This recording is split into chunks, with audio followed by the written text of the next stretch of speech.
Stu Taylor with Daniel. He's a senior economist with Citigroup, a well-known name, and therefore a rather respectful look at what's going on. Great to have you with us. Pleasure to be here. I'd like to ask you about the implications for the U.S. economy and energy security. Security is a big issue everywhere. Energy, no less. When you talk about energy, it's all related, even quite profoundly, to our security and protection regarding the military, like climate is. I'll have you expound.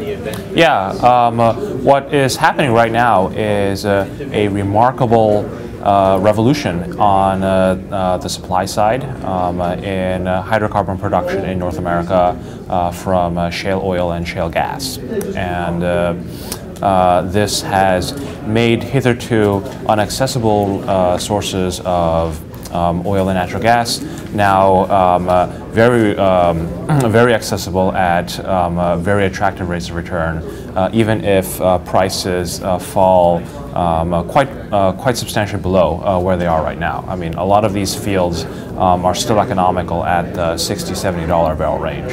Now, go ahead. I'm sorry. Continue. Yeah, and now this, just the sheer amount of new reserves which have been discovered. Like, for example, Chesapeake has just recently revised up their estimates for the amount of technical reserves in the Bakken to about a half a trillion barrels of oil. Right, that's more oil than is known to be in Saudi Arabia at present. We are sitting on just a massive wealth of hydrocarbon production, and this is going to add hundreds of billions of dollars to GDP. It's going to create millions of jobs. It's going to help secure the nation's energy security. What are the major risks, Daniel, to this optimistic hydrocarbon outlook? Yeah, it's mainly going to be about politics and logistics as opposed to technical issues or economics. As I mentioned, a lot of these fields are economical even if prices fall from the $100–$120 range where they are right now.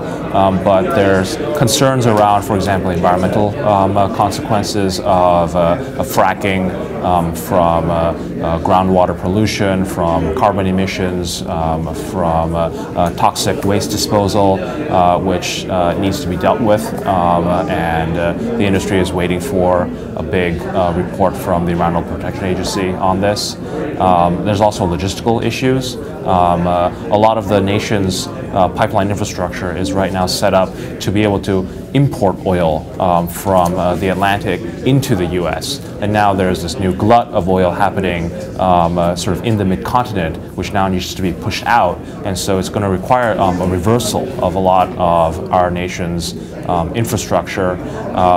You probably might have heard of the political wrangling around Keystone XL pipeline. That is, in a way, a harbinger of the political frictions that may be to come that can pose a risk. Right, I've done my best to stay neutral on the political side of it, which takes some self-restraint.